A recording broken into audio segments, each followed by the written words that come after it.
Ош шаарындагы жер тилкесине муктаж болгон жарандарга жер алуу боюнча токтом чыккан. Бул тууралуу шаар куруу жана архитектура боюнча Ош шаардык башкы башкармалыгынан билдирди.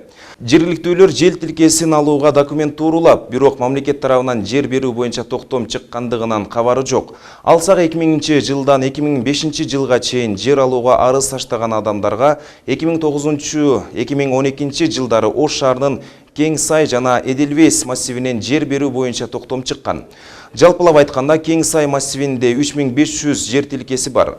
1430 адам жер үлүшүнө ээ болгон. Калган адамдарда жер үлүш алган эмес. Ал эми Эдельвейс массиви боюнча 1100 адамга жер тилкеси каралган. Анын ичинен 380 жаранга токтом чыгып, 96 жаран жер алган. 284 адам жерге ээ боло элек. Элдер кайрылган жок. Өз мизан боюнча 62 статьянын негизинде жарандарга токтом чыккандан кийин 3 ай ичинде кайрылып, документ иш кагаздарды бүтүрүш керек. Бүтүрүп иш башташ керек да.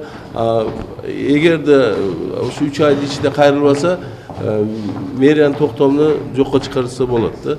Бизге келип, бизден справка сурап келгенде гана компьютерден чыгып алып, мага токтом чыгып турго деп билип калгандан бизден сүйүнүп жерлерин алып атышат. Мен ушул учурдан пайдаланып, Ош шаарынын тургундарына кайрылып кете элем. Архитектурага келип чыгып, бизде чыгып калган токтомдордун ээлери келип, документтерин алып келсе жакшы болот.